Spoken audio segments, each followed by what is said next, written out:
Hey, sorry about that, everybody. Howdy. So we're live. I'm just going to kind of give people some time to hopefully join the stream and or join on the Hashcat channel on Freenode. So what's going on behind the scenes is I'm looking at all the channels, and Hank, on the other side, he's kind of start going over the points and recalculating and rerunning everything and things along those lines. So we're just going to kind of let him do his thing while I sit here and do nothing, and then eventually, if there's questions, we can talk about those. Okay, I am not going to look at Twitter. That is just too much right now. So yeah, if you're watching this, I would get on Freenode IRC and the Hashcat channel. Yeah. Nice hair. That's just what I look like. So it feels weird. I have so many windows open, but there's nothing for me to really do.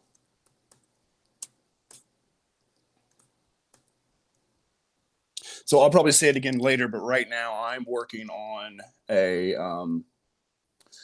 web page that describes, the 12 or 13 sort of groups or categories we had, who created them, how they were created them, and what is what. So here soon, once more people kind of join on and get onto the channel and stuff like that, I could probably go over those to an extent. I'm not quite done with the web page yet. I'm frantically writing. Okay.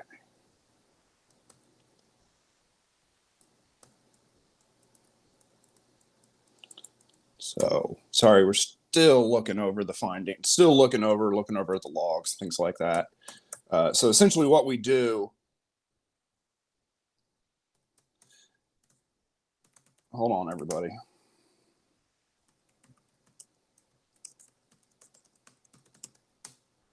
Okay. Yeah, so essentially what we do right when the contest over is we just shut down the mail server. And so if there's any incoming mails or whatever like that, essentially they're blocked at the firewall and the mail server is no longer listening. So everything's kind of still running on the back end, but the mail server just, can't receive email anymore. So it's too much going on at once. And now it's weird that I'm not looking at the logs. There's nothing to look at the logs for anymore. So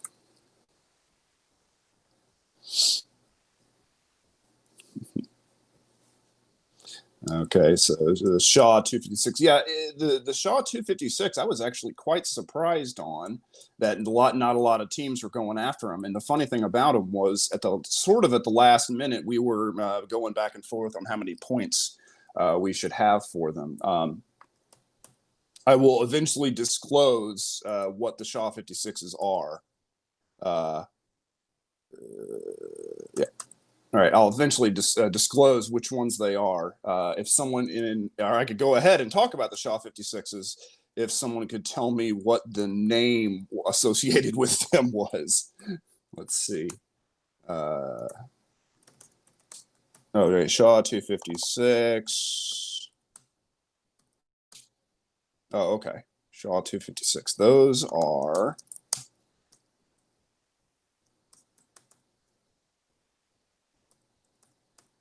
okay, so the Shaw 256s were flagged as MR, I think, if I'm looking at it correctly, and MR stands for Minga Redmond. So those were actually mine, and they were, let's see, they were all based on the word password, and with a bunch of crap all around. And so essentially, they were pulled almost straight from dumps that had been cracked by us. And so the theory being was, they're all based upon passwords. So you could do like an A3 or an A6 or an A7 rule around the word password, and you would, eventually get them. But there wasn't like some big, big way that you would automatically get 1,000 of them. Now you notice that the street teams some of them got some of theirs. And then the pros didn't. Wait, am I looking at the right one? I'm looking at the wrong one. Give me a second. SHA 256 crypt. Okay, so back up. I was talking about raw SHA 256. Sorry about that. So the SHA 256 crypts that the pro teams, none of them got of them. So the street teams, God damn it, the street teams ones were easy. Okay, so they were still the same hash type, but essentially it was a city and then the city's area code. Okay, so I'm still trying to get to it on my screen here. So SHA 256 street, SHA 256, oh, crypt street. Right, and so it was like Alpharetta 678. So Alpharetta is a suburb of Atlanta. Their prefix of their phone is their area code is 678. So Denton, Texas, Denton was 940. So on the street side of things, it was pretty easy. And so eventually you'd be like, well, what are these words? What does Denton have to do with 940? What does Alpharetta have to do with 678? And so that's what it was. Now where you notice the pro teams didn't get it, because essentially all the pro teams had to do was to get one crack and they would figure it out. And so what the pro teams hashes were, it was Alpharetta 678, which was the same as the street team, but then there's 7 digits tacked onto the end because it's a phone number. So it's Alpharetta, 678 1 2 3 4 5 6 7. And so what it is, and that's what the hint was about, was it was all about phone numbers. And so it was like a phone book. And so, yeah, a lot of the texts were Atlanta 404 and then our other phone number. So it was kind of once you figured it out, it was really easy to go and you had the street and you would use that as your left. And on the right side of it, you would just use 7 digits. And so the idea was, and that was the reason it was worth so many points. It was because it was actually easy to crack, but you had to figure it out, their crack or whatever. So, and that was one where we definitely hinted really strongly, like street or pro teams, go crack the street teams. And so that was like a big thing this year, was the pro teams had to waste all this time on the street teams hashes. Okay, so any other ones that the teams want to know about? I can go ahead and talk about the different groups before I get into hash types or whatever like that. So every one of them had their code, their code names, and so the code names meant something to me. And so like the one I just went over, its code name was AC for area codes. Okay, and so that way, maybe you could crack the code. And so AC was code word. So there's another one, and its code name was MR. And that was the one I talked about mistakenly earlier of the raw SHA 256, and that stands for Minga Redmond, which is my name. And so those were ones I created. In that case, the MR were pretty simple. So JG, any guesses about what JG was? I mean, there's no way you would. So what JG is Joe Grand. So the guy who creates, all that great hacking hardware. I reached out to him and said, hey, can you give me any ideas for password cracking ideas?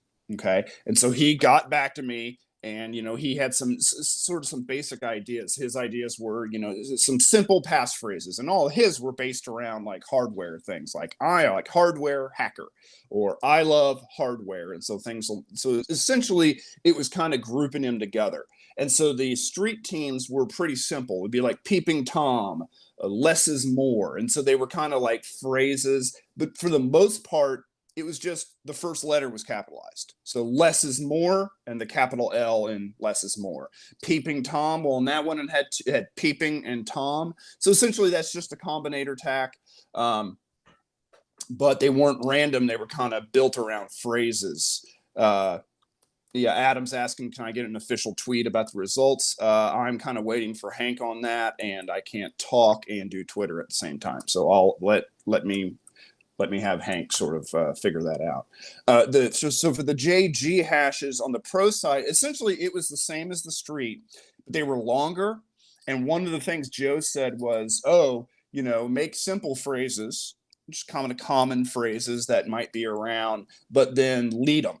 And so there were actually a lot of recommendations for just leading, which is something as password crackers we've known about for a long time, and so it would be, Gordon Bennett would be the password, but it was all leaded and things along those lines. So essentially the idea was you had to have common phrases kind of picked out, or sort of figure out what we were going for, or find the list of phrases that we sort of came up with, and like about face. And then, you would crack some of those, and then theoretically you could lead that same list and go after that. And so that's the whole, and so on the JG list, that was one that was a little trickier.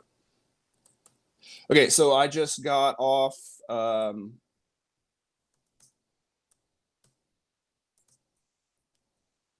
Okay, so I just got off the horn with Hank, and so we're official. The results are officially ran through everything again. So Team Pro, the pro team winner is Team Hashcat. Congratulations. Woohoo! Team Hashcat officially the winner of, write me if you can, 2020. And it looks like for the street team, it is Tron-tastic. I don't know that person specifically or whatever online, but obviously we'll tweet out links to whoever they are. And so they were actually in the lead for, more than half of the contest, and it seemed like they were always right there. And I look annoyed. Sorry. The Tron-tastic, he was always, she, them were always right there in the run-ins, and so they did pretty good. And so hopefully they'll eventually out themselves and talk about what they've done and who are on those lines. Okay, some of the other lists. So the HZ list was Headless Zeke. And so he is, DEF CON speaker, Black Hat speaker, security researcher, big, he's spoken at a whole bunch of different findings. He's a friend of mine. And so he came back with a few different ideas. If I remember correctly, his were based a lot around superheroes. And so I had tweeted something along the lines of, he likes DC or whatever like that. Let me see if I can get a better list here. So yeah, for the pro, it was a lot of comic book and Marvel and DC heroes, and they were all just leaded. And so that's pretty much all what the HZ was. For the street, it was kind of the same, except for the street hashes on the HZ list. None of them were bigger than 8 characters. So like the longest one was Wolfpack, and it was leaded. And so that's, that one's kind of like the 2010 Hashcat like version, like, oh, you have to find the word list and you have to find the rule. Nothing incredibly too complex there. JM, the list JM, which I don't even know what hash site. That's from Jeff Mann, and so he's a Security Weekly contributor. It's someone I've known for over 20 years. He used to be an NSA pen tester years and years and years ago, like over 20 years ago. And so like some of his ideas, well, if I could find it, which I can't, give me a second here and I will look at some of his. Oh, I just, instead of doing, cat star JM, I did an RM and deleted a bunch of stuff on accident. Damn it. And now I can't look at them. So, doing great. Okay, never mind. Okay, well, I can't look at the JMs because I just deleted them and I don't remember what they looked like. Oh, God, Hank, somebody help me because I'm having a brain fart. Oh, okay, here we go. Okay, so JMs were the raw, looks like maybe the raw Shaw ones. Um, yeah, and it was a lot of phrases with a lot of capital letters, and it was also, of course, all the Bon Jovi references. And so I forget all the exact um,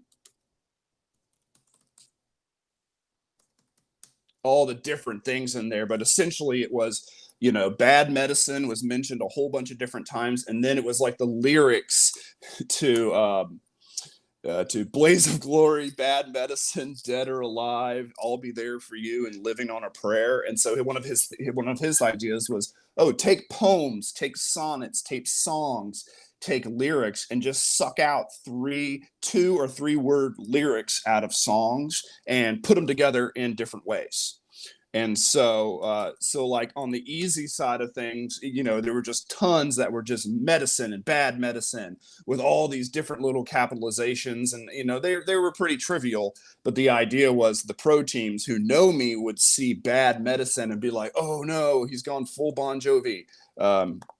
Which is, of course, what I wanted you to do.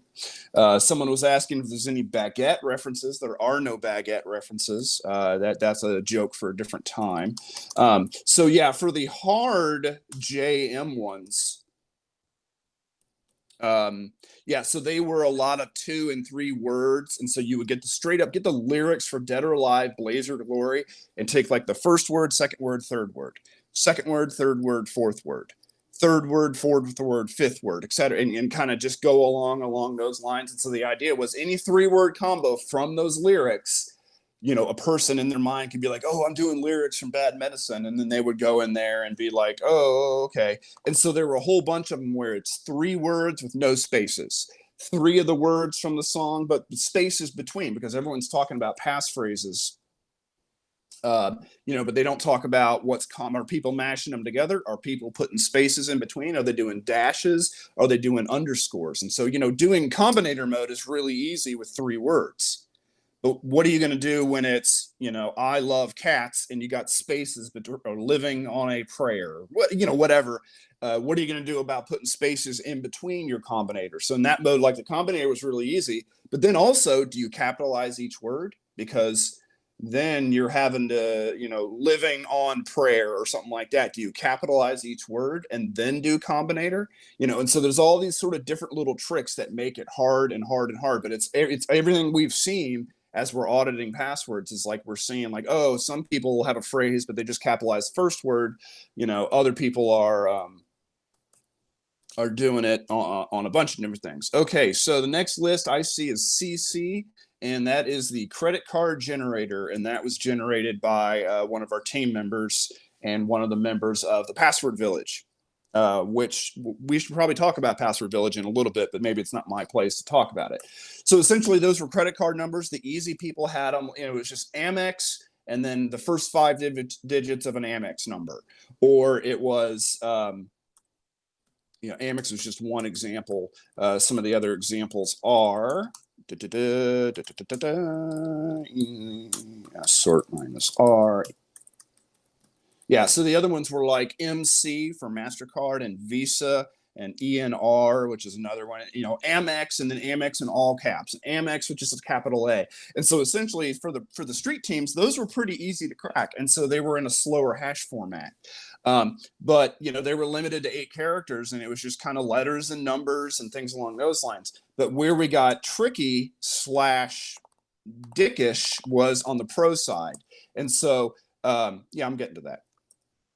And so for the pro teams, they had full American Express credit card numbers. So it was Amex and then a full-on set of numbers. And so we had a bunch of Amex, Discover, JCB, MasterCard, Visa credit cards, and everything. And so eventually, I think it was Team Hashcat figured that out, but everyone, yeah, okay. But the trick was you didn't have to brute force all the numbers. We gave you Amex 5 or Amex 5 4. Credit card numbers are not random numbers. We tried up to and didn't get Amex. I don't know. I don't know. Um, hold on. There. So I just pasted two examples. So yeah, I was saying they're not random numbers. They actually have to fit mod 10 numbers. And so they were, so they were mod 10 numbers and they fit the correct credit card loan, LUHN. I think that's how you did it. I didn't create these, someone else did. So, but yeah, they actually are valid credit card numbers that fit the thing. So yeah, you could have brute forced all the number possibilities, or you could have been smart about it and only made a word list of valid Amex or valid Visa or valid MasterCards.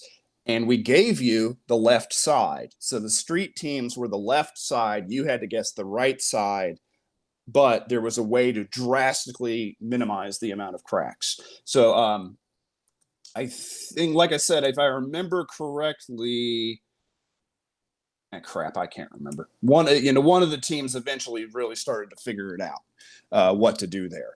And that was kind of a little bit of trickery because obviously you could just brute force, but I made it a slower hash type to reward the ones who were like, oh, wait a minute, those are credit cards. Okay, next on my list that I see, EM. So EM, these were created by Egypt, James Lee. And so he's like, the number 2 Metasploit developer. He works at Black Hills now.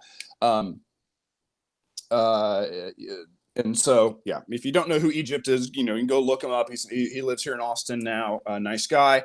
The reason his name was EM because it stood for Egypt Mnemonics. So his whole idea for creating passwords and remembering the passwords are mnemonics. So, damn it, hold on. So on the easy side, a lot of the cracks looked like gobbledygook. They started looking like this. NPLYTSHW, and Roy G. Bibb and stuff like that. And they were most of them were just letters, okay? For the most part. Some were really short. So you'd get like knock. And you'd be like, oh, I cracked knock. I don't get it. But then you started, if you just brute forced all 5 characters, you would get these weird abbreviations. And the theory was you would go and look up and be like, what is that abbreviation? So so I just pasted one of the Hashcat IRC channel, AAGMGIGT. You Google that, the second thing says, oh, that's a mnemonic for remembering this. Or Roy G. Bibb is red, orange, yellow, green, blue, indigo, violet. Okay. So the street teams just had abbreviations or mnemonics. Okay. So all they really had to do was go and get a list of mnemonics, try them in all lower, try them in upper, try leading them or something like those lines. Apparently I just hit play on some music. But what we did, so the pro teams, on the other hand, had a much harder thing. And what they had to do was take the same mnemonics, the exact ones that we had, Roy G. Bibb, and actually convert that into what it stands for. So the plain text were things like a big secret concealing her past. And that was, with capitals and spaces and everything, which is just a common sentence. But we hinted to that by showing you the mnemonics. And so you could theoretically crack a mnemonic from easy and be like, oh, this user likes to crack mnemonics. And then eventually the pro teams would realize, oh, hey, we don't have any of these cracks. Ours are different, and yours were just the long versions. And the other thing I did was, so like the very first one on the list was a big secret concealing her past. Okay. I put it in there with spaces. I put it in there all compressed together with no spaces because people type phrases in different ways. I did things where I made it, like all lowercase or all uppercase, or instead of spaces, I did underscores. I think that's what I actually did as opposed to all upper. And so what you had to do was get a list of all the most popular mnemonics and then be like, oh, what ways would users actually be typing these? And the most common ones I've seen was, with spaces with no spaces and then replacing things instead of a space, like an underscore. Now, some of that hash format, I mean, they get incredibly long and totally uncrackable. And if I remember, someone correct me if I'm remembering wrong, but I think those were Oracle 11 hashes, which are truncated at 30 characters for Pro, and some of those are 50 characters. And so what I did was I chopped them off at 30. So you had to also know to do that, because what your password cracking tool would do is if you give it a plain text that's longer than the hash format can do, sometimes, depending on your tool, it could either throw it away and ignore it, or it will truncate it for you. So what does your tool do on Oracle 11? If you give it really long passphrases as your password? Does it truncate it, or does it ignore it? And so that was me being mad dickish. Okay. So let's see. So yeah, that was Egypt's idea for using mnemonics, and then I kind of ran with it. He had he had an idea for certain kinds of mnemonics, but it was like, oh, well, I need a lot, so we need to go more. So the next big one on the list, actually, you know what? I'm going to skip MU and come back to MU. The next one I'm going to do is RP. What RFP stands for is, okay. What RP stands for is RFP, and what that stands for is Rainforest Puppy. So this is kind of the famous hacker Rainforest Puppy. And so he gave us a list of password ideas as well. He gave us kind of two ideas. The first one is keyboard patterns. Well, okay, well, we've seen keyboard patterns a million times, but his idea was, he had two ideas. One of his keyboard pattern ideas were swipes. And so we've all done like the 3-letter and 2-letter, QWE, 1, 2, 3, and you hold down shift and QWE, okay? And, or the 2-character, down, down, down, down, up, up, up, up, and kind of go through along those lines. But these were keyboard swipes. And so you look at your keyboard, look down, hit Q, and hold your finger out and go all the way out to the right. Well, now do the same thing with shift. And so that was one of his big things was, here's a quick and easy way to make complex passwords is keyboard swipes. And so we did a huge variation on keyboard swipes. So these street teams had pretty easy keyboard stripes, okay? They were the 9 and 10 character ones. They were all really obvious. Give me a second. So yeah, they were all really obvious, no big deal. But where we went overboard was for the pro teams. And so what the pro teams had to do was they had to do key swipes as well, but their key swipes were like 10 characters or sorry, like 20 characters. So the key swipes would be, left, right, starting at Q and go left and then go down 2 rows and go backwards while holding shift. And so essentially it sort of ended up into being a combinator attack where your left and your right side were different variations of keyboard swipes. And then as we went, we made the keyboard stripes harder and harder. But we also, even though a lot of them were 20, 24 characters, the 12 character half of that, it was also in there as well. And so if you just kept getting cracks and then looking at the cracks from the street teams and kept doing that and combinating where you're combining left and right, then theoretically you would have gotten it. But then, some users go in there and will do things like, a keyboard swipe, but instead of a 7, they happen to do a shift 7 on that, which is a pretty easy transformation, but to know that I'm doing that is damn near impossible. And so that's what the keyboard swipes were on the pro side. And that was what Rainforest Puppy kind of came up with. He came up with another idea. And I really liked this one as well. And it's in my little database as Towns High ASCII. And so the easy team, all they had to do was use town names. Okay, so Woodville and Woodhill and things in Zurich and things like that. So it wasn't major cities, it was major towns. And if I remember right, they were major towns in Europe, and a lot of them were high ASCII. meaning they had, here, I'll paste a few into the IRC. So their proper spelling of worst not or whatever had the umlauts and things along those lines. And so the street team, that's straight up what they had. We started introducing, not all of them had the high ASCII, but some of them did. And that was sort of something we hinted was, hey, we know this user's European and Wikipedia doesn't know anything about it. So I was essentially telling you, just use the Wikipedia list. And all of these towns will be in your German and possibly your American Wikipedia list. And even after looking 5 of them and cracking them, be like, what the hell is this? And be like, this is some town in Sweden and this is some town in Germany. So that's what it was for the easy. For the pro teams, it's the same thing, except for it's the same towns. Maybe it's different towns. I can't remember. But we went overboard. And so essentially it's leet transformations, but they're not leet. They are your iPhone keyboard transformations. And so something that Rainforest Puppy kind of came up with an idea was, you could type the word password on your iPhone keyboard, but hold down A for a second. And then it gives you different options for the letter A. And you're like, oh, my password's just password, except for A, I'm using the middle option on my iPhone keyboard. And now you start thinking about cracking that. The password was an 8-character, but now the A is a Unicode. It's 2 binary bits, if you're lucky, 2 question Bs. And so now you've got 8 letters and 2 binary bits right in the middle, okay?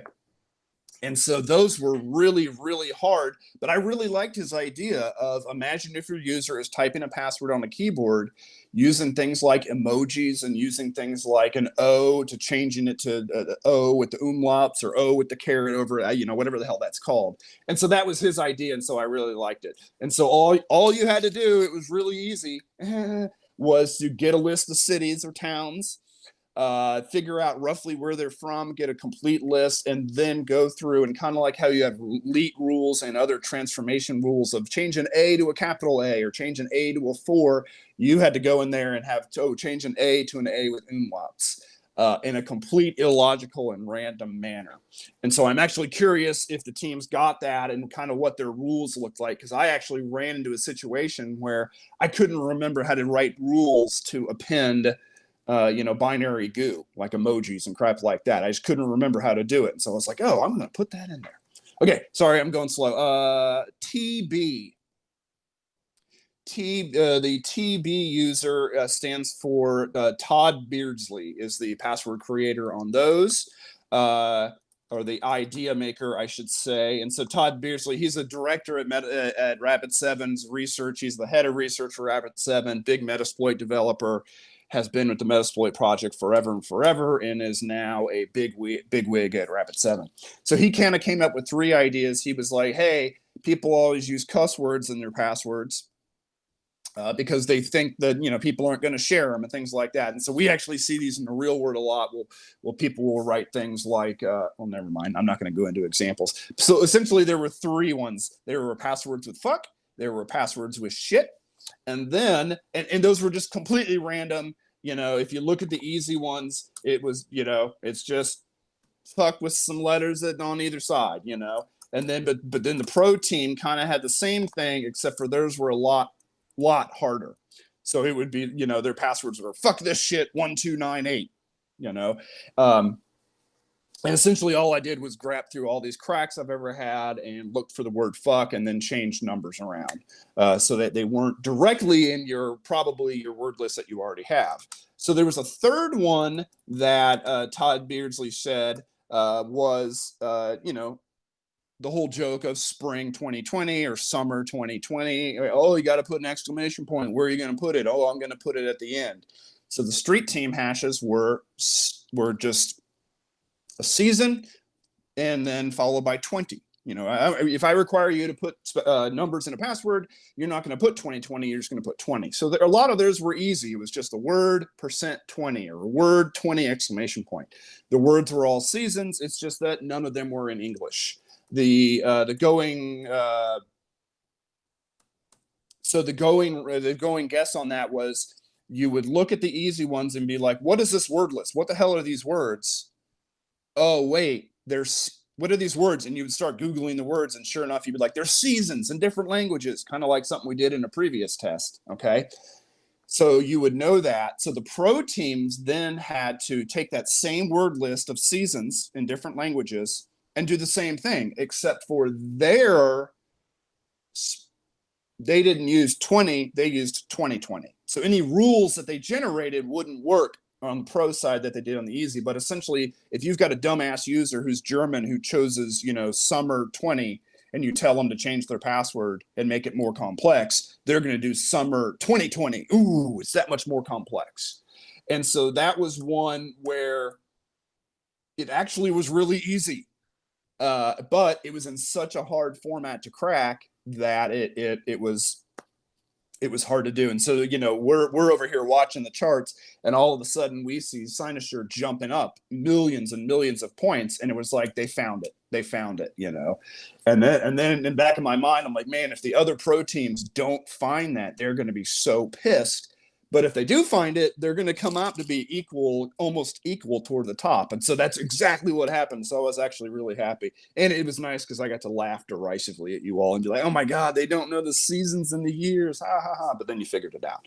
So, okay. And Xander's saying that there's English ones too. And that helped figure out the pattern. Yeah, it's almost like I make it the opposite of impossible. So yeah, so that's what TB was. That's what the hardest ones were. Honestly, the ones with fucking shit are really, really hard because there's not like some pattern to the beginning and the end. It was just garbage. But not, users put garbage in there, but they all had the same word. So you could do like A3 patterns with just fucking shit in the left and at the middle and at the right and at the very end and things along those lines. You could do that, but it was such a slow hashed format. So the next one I have on my list is TH. Okay, TH is Troy Hunt. And so Troy fed me some ideas. I'm looking at his ideas. Okay, so his ideas were, a lot of times, and I'm going to write all of this up. It's just a lot of times they will tell people like, hey, choose, instead of diceware, choose things in your office. And so that's exactly what it was. It was things in an office. It was like chair, desk, other things in an office, GPU machines, that's what's in my offices. And so essentially a lot of the easy passwords were just office words, the year, and a special, so it was mouse 2020 pound, computer 2021 exclamation point. So mouse, computer, workstation, pencil, ceiling, chalkboard, and that's all it was. And so those were actually really easy. But where it got hard was for the pro teams. So the pro teams had to be like, oh shit, those are office words. And it was pretty easy to hopefully figure out the list of 20 words or however many words I used. And so then what I did was I took those office words and I put two of them side by side where only the first one's capitalized. I put two of them side by side where both of them are capitalized. I put two of them side by side where both of them are lowered. Then I put three of them. So mouse, computer, desk, and I capitalized each word. Then I did it 3 words, mouse, computer, desk, where I only capitalized the very first word. And so essentially I gave you the root words, but then you had to kind of eventually figure out like, oh, hey, this is, okay, what is it already? Anyways, I was looking at IRC questions, but I don't understand them, so I'm just going to ignore them. So that's essentially what Troy had a few other ideas. We didn't quite get them all in there. And a lot of times, a lot of different people had different ideas, but they all kind of had the same trend. The NP list was name and phone number. So it was just a list of common names. And for the street teams, it was area codes.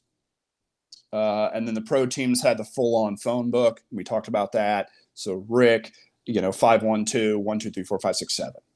And so essentially you just had to brute force phone numbers, kind of the same idea as the credit cards, but more random. And as Hank pointed out, I fucked up on the phone numbers because the last 7 digits aren't completely random. There are certain ranges it could be, and I didn't go to that extreme.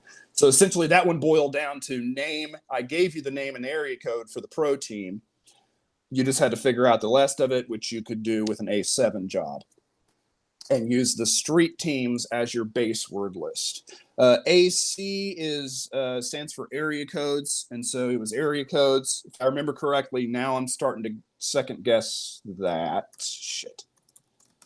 AC, yeah. That's area codes and phone numbers, same general idea.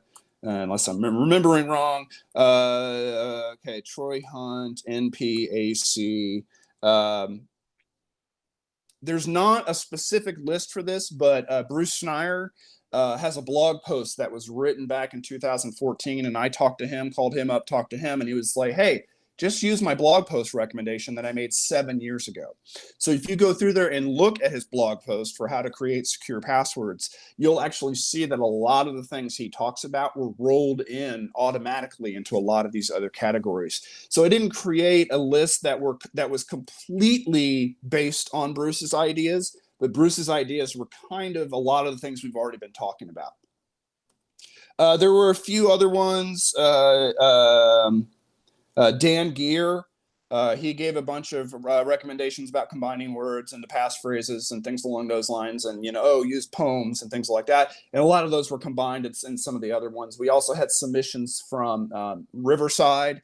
He started Wall of Sheep. I mean, he runs Wall of Sheep, and he's been a goon at DEF CON for ages, and he's the one running the DEF CON Discord server.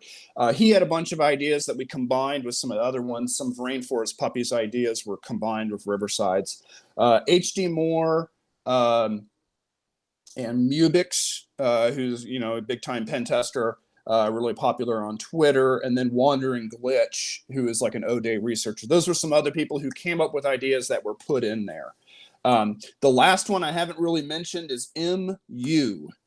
MU, I don't even know what hash type MU was. I can't remember. I guess I could look it up. Hold on. Or does someone want to say? Make hashes. Okay, MU was raw SHA-512. Okay, so MU was Mudge. Okay, so thank you, Misery. So yeah, MU was Mudge, and so Mudge gave me a whole bunch of ideas. Okay, and so one of his big ideas, and I'll see if I can even in my notes here find kind of exactly what he wrote to me. Contacts. And I'm on the wrong server, so I can't tell. Right. So he had some ideas. Some of his ideas were, concatenate two words in different ways. And so we already talked about that. Those were already done. But then when you start concatenating two words together, put things between them. Because one of the things I say in a lot of when I talk to IT people is don't put passwords, don't put specials at the end, put them in the middle. And that pisses me off. So his thing was to put special characters between these words, which is something that we did. And then some other things he was like, do diceware, make multiple words, but don't capitalize the first word, capitalize the second word, so that you can't just blindly say capitalize, combine. You have to say, oh, I need to combine this list of words where the first one isn't capitalized and the second one is. So the other thing he did, and this is the reason there are so many of the MU category, he was like, hey, look at the DoD recommendations. Okay, look at what DoD is recommending that everyone should do, and go with that. And so that's essentially what I did. And so there's a few different groups. So the very first one that I'm going to paste it in the Hashcat IRC channel is this password, which is EMPAGD, and then some special characters. Essentially, there's 1,000 of those in there. I think 1,000. Let me see. Once I learn how to type. So yeah, there's 1,999 passwords that match that exact phrase. EMPAGD, and then there's 3 characters at the end, or 3 special characters at the end. And so that was kind of like the big hint, because if you started seeing that, it was an easy way to get 1,000 cracks. But B, you could Google that phrase once you found the exact thing, once you found the correct EMPAGD example, and that is a password that is recommended by DoD for a random password. And why is it considered? Why do they use it? And it's because it has 2 lowers, 2 up. If I'm remembering correctly, it has 2 lowers, 2 ups, 2 specials, 2 digits, but it's still 9 characters. Okay. And that is a big trend on the MU list. And so in the MU, there are, so for the easy ones, they're not super easy. There's tons of 9 character passwords. Okay. And they're all based on really easy words like June, July, October, OCT, 4-letter words. Okay. So all the months and then names like Alex and Rick and Mark and, things along those lines. And then it just has letters and numbers. I'm sorry, specials and numbers at the beginning. Most of them are at the end. And so what it is it's 9 character passwords that have 2 of each category. I mean, that's one thing that DoD recommends, saying, hey, for passwords that need to be secure but don't need to be DoD compliant, we recommend doing this. And the reason they do that is because it breaks user habit of, oh, I'm just going to put a word and some specials and some digits. But if you require 2 capitals, then where are they going to do that? And so for the easy, you can find out the root words that I use and just go through a big thing of patterns along those lines. But there's a whole lot of those. And for the easy, there's 1,000 of them that, 1,000 that are, it's upper, lower, digit, special. Okay. And so it's the same pattern. And there's 1,000 of them that fit that exact pattern. And, because it's 9 characters, in my mind, I envision that being the most common pattern. If I make 1 million people generate a 9-character password, that's going to be the most popular one. I'm going to capitalize the first 2, then I'm going to use 3 lowercase letters, then 2 numbers, and then 2 specials. So that was kind of another gimme for the easy ones.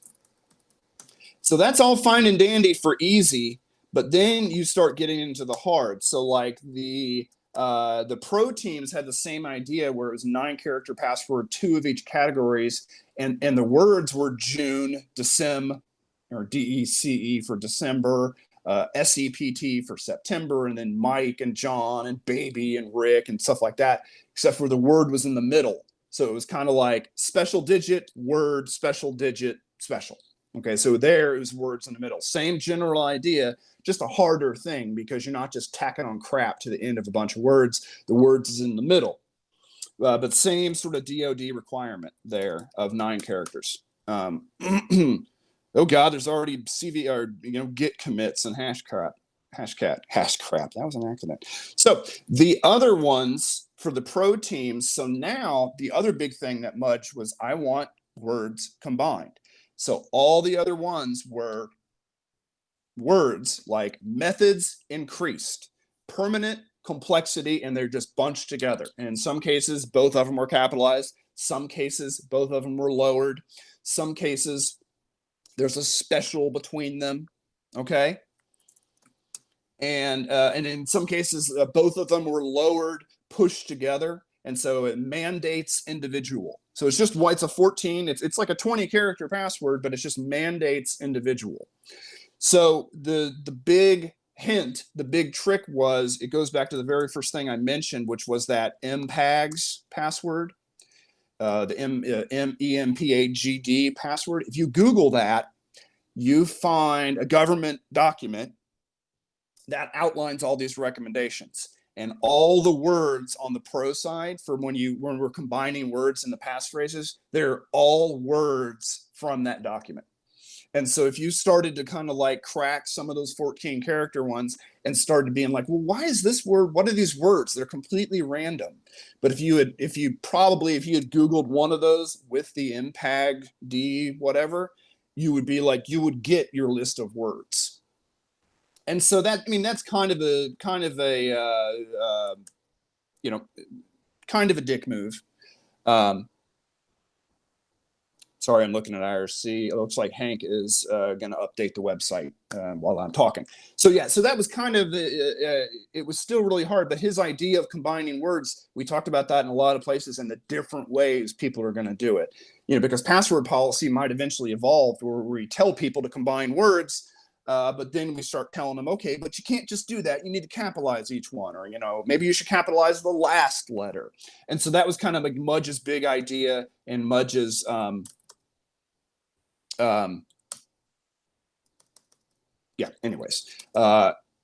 so I actually have a list of raw words, and it's 323 raw words. It's a little less than that, actually. And so those were the raw rules I used to create all these DoD, all these, DoD compliant passwords. Okay. So essentially you can go read that documentation, and I tweeted this thing that you can go Google. And if you go and Google that, you can also get the same documentation, because the DoD stuff was created as a way to prevent, like, oh, well, we know what we're doing. These are the best password complexity requirements. Okay. I'm trying to see if there's anyone I missed. Oh, Adam Showstack is AS. I forget what the AS ones even look like, so maybe I should go to those. Oh, okay, yeah. So the last one is AS. Lord. And so Adam Showstack. If you don't know who Adam Showstack is, I mean, he has been in the security world forever, and and he's not like some super elite hacker type guy, but he's I think he's at Microsoft or does independent consulting or whatever. But a lot of what he has written entire best-selling books about password policy and how to catch hackers and things along those lines. So I really appreciated him coming back to me. And he gave me a whole bunch of ideas. I mean, he spent so much time, and this is the last one, everybody. His whole thing's for Twitter trends, because you're creating a password and it's like, oh, that song Friday is in Twitter, and so it's kind of an easy thing to remember. And it's an easy thing to forget because some Twitter trend from 3 months ago, I forced you to change your password, you're going to forget it. So that one in the AS was, give me a second. Okay. I was looking at IRC and what they were talking about. So anyway, so the easy ones were Twitter trends from the past 6 months or like the past 9 months. One of our interns, Kara, she's the one that came up with the list, so I don't know exactly what they are. But they had short ones, essentially finally a list of all Twitter trends from the past year, and bang, you would have got them. The pro teams had the same idea, but all theirs were really, really long. And so, essentially I did a cut. I'll paste an IRC,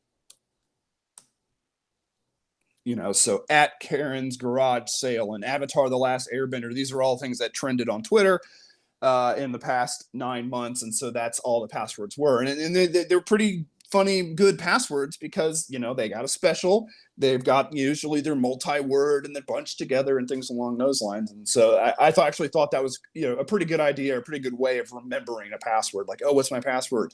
Like, oh, it's that stupid, and if all else fails, you can just go back 3 months and look at what your password is. So, okay. It was wear a mask. I don't know if wear a mask was in there because I didn't look at all the plain text. That's what interns are for.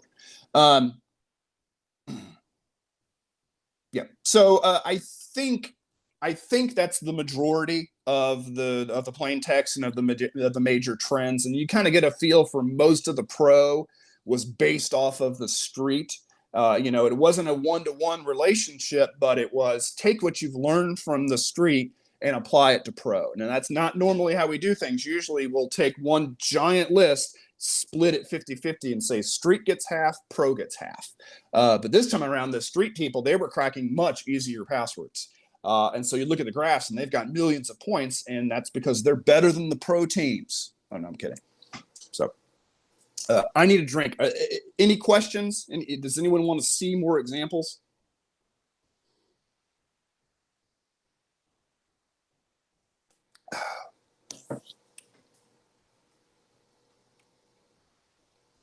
Sorry, I'm reading about 50 Twitter things. So yeah, I mean, I hope everyone, liked liked the contest. I'm not going to say it was a last minute thing, but with the canceling of DEF CON, we really didn't know, what it was going to be like. Now, the funny thing, I mean, we kind of knew it wasn't going to affect us because we're used to doing it live, or used to doing it offline and things along those lines. But yeah, I'll elaborate on AC in a second. Not that I remember which one AC is. But about the contest, but at the same time, members of our group were also planning the Password Village, which was going to be a huge thing. They were going to be on site. Our contest was going to be like 5% of the Password Village. They were going to have hardware, and they had all these great ideas, and everything got fucked up. And so that kind of was like, oh, well, should we even bother? Because we were planning on being part of this giant village and things along those lines. So it kind of got a little screwed up there. But I'm glad we did it. I hope everyone had fun. I hoped, I don't, you'll notice like, okay, so like the hash formats this year, I don't care. I don't care about hash formats. Okay. My only requirement was I want that new one that Hashcat just put in that John's had forever, the Apple key store, keychain, whichever one it is. I want that in there. And then that one totally shot me in the foot because I forgot that it has false positives. Now, they're not collisions, they're false positives. Okay. And so we got all these junk submissions. And we're like, why the hell are people submitting these? And so that was kind of a big, for lack of a better term, fuck up. Okay, give me a second here. I'm looking at IRC. Okay, so okay, so in IRC, Phil points out that in Hashcat it warns you about that, and so does John, or maybe it's only in the source code. I don't know. Oh yeah, it says right there. Okay, so Rumapente wanted to Rumapinth wanted to know more about AC. I will gladly help you with that when I can find the right window. AC was area codes, right? Yeah, if I remember right, AC is area codes, and it was just suburbs of major cities, and then their area code for phone numbers in America. So like the very first one on the list is Alpharetta 678. Alpharetta is a suburb of Atlanta. It's one of the 3 phone extensions in America is 678. So if you need a 10-digit phone number, you dial 678 and then their 7-digit phone number. That's what AC was. And so for the easy, all you had to do was get a list of major cities, and not even in towns, and the suburbs, figure out their prefixes, and then boom, you didn't even really have to do a brute force. Or you could just append 3-digit numbers, but then the pro teams had to take I want to say it was the same cities. Yeah, the same cities. We gave them half the passwords. We had already given them Alpharetta 678. They had to brute force 7 numbers at the end to get a phone number in that area code. I'm now starting to realize, oh, wait, this is kind of based toward people in America who know what American phone numbers are. Maybe next year I'll do different countries. Okay, give me just a second.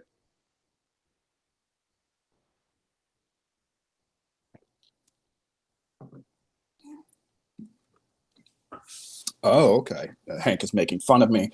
So Drop Dead, you want me to talk about the password expiration new list thingy? This is, let me just say, that's not my baby. That's someone else's baby who really wants that in there. This is primarily comes from the real world, and it comes from pen test and vulnerability assessments in which, boom, I got a bunch of password hashes from a system. Okay, let's use the pen test example or breaking in example. I've got a bunch of password hashes. Now I've got cached credentials, and I'll spend all this time cracking them just to find out they're no longer valid. Okay, because you're cracking hashes from years ago. The same thing, oh, I got, so-and-so's password from this dump. Let's try to break into their account now. Oh, their password's not the same as it used to be. It's but the thing is, I run into that on almost every job where it's like, oh, I got this person's password, and you go to log in and they've changed it. So last year was, well, how are they going to change it? The whole idea of this whole password thing and expiring accounts is based off of that. Just because you crack a password doesn't mean I'm going to pat you on the back. It has to be valid now. And the quicker you crack it, the more likely it is to be valid. And so halfway through, if we expire 20% of the passwords, well, that's your fault. And that's how it is in the real world. I mean, if there's a guy in jail and, you know, a terrorist, and you're trying to crack into their account and you don't do it in time, then you're punished. This is like the side of real world password cracking. It's not just fun and games. It's there. You need to be fast. You need to do it quick. And so that's the general idea. Now, I'll admit it totally screws with the contest and makes it so hard that we are removing accounts and replacing their passwords. And it makes it really hard for management of hashes. And it's a giant pain in the ass. But I have to deal with that all the time. And it pisses me off as a cracker and as a person who's doing, as a cracker, you know, as a person who's doing this live or is helping investigations where people are in there. So it is mean. It's mean spirited, but it's kind of realistic. It's just like, yeah, Hank said, it's kind of just like real life. It does screw with the contest. It does make it really hard. Yeah, and there's a side benefit, which maybe I shouldn't tell you this, is during the first years, you know, people were holding back on their cracks. And we got, for lack of a better term, fucking sick of it. Quit holding back, you know? Cracks and passwords, that's the game. Holding back your cracks, that's not the game. And so this way, we're saying, hey, we're going to remove 20% of them. You better submit all yours. And so that's us kind of being mean to you all. And I kind of like that. You know, I enjoy being mean. So I think that's the majority of what we talked to. Some people are talking about ideas for next year. I love stuff like that. I mean, almost always this boils down to I have to come up with an idea. Oh shit, I got to come up with an idea. And oh, I've been on the road for 6 weeks and haven't thought about this type of stuff. This year, I really liked the idea of, oh, I'm running out of ideas for how to challenge you all. And I'm running out of new password patterns that I'm seeing that you all aren't seeing. You know, this was a lot easier 10 years ago. So I like the idea of asking other people, and it helped that I asked, you know, like famous people to have, you know, to give me responses. And it was very nice of them to reply. And so it was nice to get a feel. And it was really funny because there were so many people saying, oh, do leet, like change leet, because these weren't password crackers. And still in the back of their mind, they're thinking, oh, leet passwords. Oh, those are hard to crack. But I mean, we've been doing leet for 10 years, at least, Lord. So someone's private messaging me on IRC. That does not help. Oh, okay. Actually, that does help. Someone messaged me an idea for next year's contest. That actually does help. So I've now lost the channel. I think that's it for me. Are there any? I'm going to hang up. It just feels like I'm talking, and you all should talk. All famous people are not all quality people. That's my point. You know, I mean, everyone creates passwords, so it's you know. I'm thirsty. So yeah, we did the hours different this year because we don't at DEF CON. Like right now, there would be closing ceremonies for contests, and I have to. There's all these rules you have to send in and we have to have stuff in at noon, and that's the deadline. So we can't do these times when we're at DEF CON. This year, it's all loosey goosey, and said let's change the time, make it a little better. And so I hope the time worked out pretty good for you all. I'll see if we can do it this way next year, and like that. If any of the Password Village people want to talk at all about the channel, we really want to make the Password Village like a big deal, because in a lot of the Password Village talks are all of them are going to be online, and a lot of the questions that we were getting live were beginners. Okay, and I really like that because I want more beginners to get into this. Okay, and so the Password Village has step-by-step instructions for hardware, for software, for how to do everything. We kind of like for it to be a big deal and to get more people excited about this. So next year, I mean, there's a few of us that are pretty dedicated to the idea of doing it in person. We've already, Dave, I keep saying me, it's not me who's running it, but we're already accepted. So we're going to do it. We just need money and ideas. So please, if you can, help us out on that. And if you're willing to come out to Vegas, if bring hardware, give talks or whatever like that, we would really like to do it up next year. Okay, I'm going to sit quiet for a minute, and if I don't get any questions, I'm hanging up. Have any of the John the Ripper people? Oh, okay. Well, there's Alexi. Okay. Oh no, that's okay.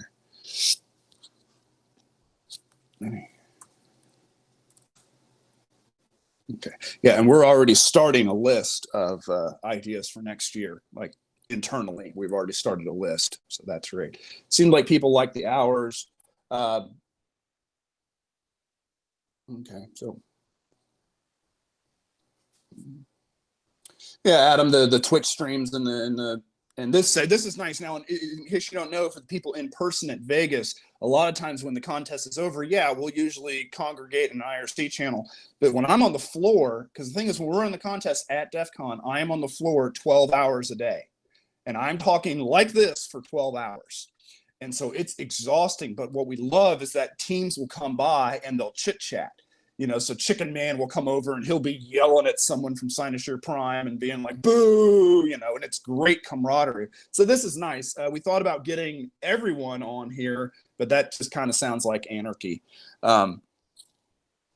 So yeah, I hope everyone enjoyed it. H-Line or Hank from CoreLogic, all the code and everything and the scoring and everything in the back end is all him. It was 0% me. So big thanks to him. Big thanks to the people who submitted hashes. Password Village.